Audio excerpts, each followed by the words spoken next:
If you know that many of the band members' names from Coil, maybe Al could confirm some of that since he has a Nine Inch Nails knowledge Um, so background. the so the two main members of Coil were John Balance and Peter Christopherson.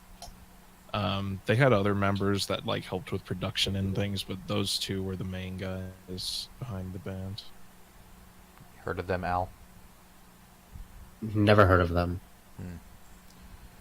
They must have been like way behind the scenes then, in working with Resner. Yeah, I mean, I don't think they worked with Reznor too much. I think he was just kind of a big fan and worked with them a little bit. The band ended in 2004 after frontman John Balance died. So like there probably wasn't too big of a window for them to do much with Nine Inch Nails. Plus, like for years leading up to his death, Balance was not in the best condition. Like he did a lot of heavy drinking and that kind of thing. That's a shame if that affected his career.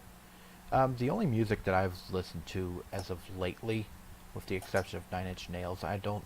I mean, this kind of not industrial, but it is rock. Lately, I've been listening to a lot of Van Halen. I don't know why, but for Hmm. some reason, I found a take on listening to some Eddie Van Halen and some of that, some of his band. And from there, I just listened to David Lee Roth's side band. Yankee Rose is pretty much the only song that I really like that he did. I kind of have to thank Vice City, Grand Theft Auto Vice City for that.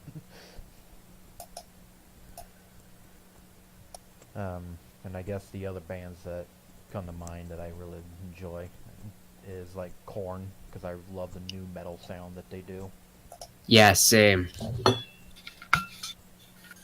I don't know what it is, but they just really hit that genre off with the way they play it. And I mean, it's been forever, but I guess occasionally I'll listen to Metallica. It just depends on the mood. Yeah. Ooh, and if we're gonna talk about new metal bands, I was listening to Disturbed and their latest new song, "Are You Ready," which is totally boss. I totally recommend it. I've actually been trying to find to listen to. Like anything, like what in particular? Like anything I mentioned? Uh, Disturbed, their Just new album. oh yeah, it's called Evolution, right? I believe it was called Evolution. I could just look it up. Yes, I believe it is. Yes, it's Evolution.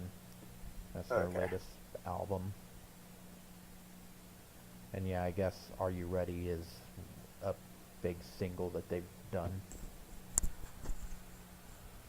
I mean, I don't understand a lot of how singles work, but my guess is they pick a song they like or the one they think sounds best or that the audience liked best from certain testing, like screen testing or whatever it is they do, and they release that Generally, before. What's that? yeah, generally singles are released based on you know how marketable they seem. Of course, different artists can release singles for different reasons, but as far as mainstream music goes, and especially like if you're on a record label, that's usually how singles happen. So basically, if you work for a big mainstream record company, it's either this song's it or no song at all or no album at all. That's a question. Is that basically what it's like? I mean, like you, if a single doesn't sell, usually the album still comes out.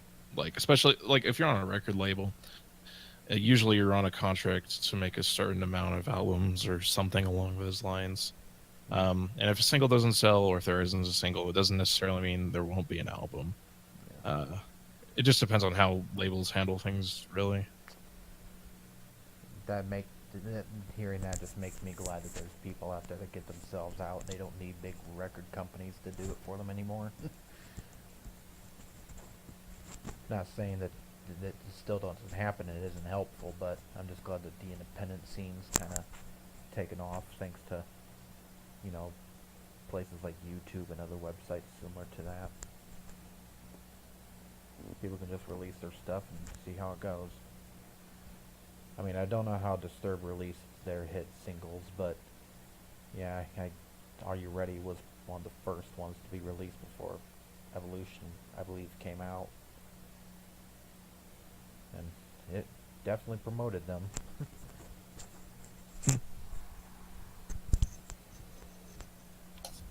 Oh, there you are, Al. I noticed you were paused for a while. Yeah, sorry. That's alright. We're about to wrap up this short anyway. Okay. But, yeah, overall, these bands that you guys shared with me, which I'll listen back to when I replay this commentary, sounds all interesting. And any of the new bands mentioned and musicians that you mentioned, Senpai, that are from online, I'll definitely give them a listen. I noticed you mentioned a couple there. Yeah, I sent you a link to Rob Scout. Yeah. If that's the banjo one, I'll definitely check it after this. Oh yeah, it is. So, with that, I just want to say that forgive us if we sound a bit rusty, and if I'm rusty as a host. This is one of the first of a few demos I'm trying to do. And again, that's why they call these demos. They just want to get them started, see how they go, and hopefully this will be something bigger in the future. But I hope you all out there enjoyed listening to this. Until next time, this is Corey Doss, and this was Chris. Yeah. This was Senpai. Love. Thanks for having. And this was Al. Alexander. And It's a pleasure to be here. Yep. It was a pleasure to have you three. And I hope to have you guys on another short demo podcast of some kind in the future.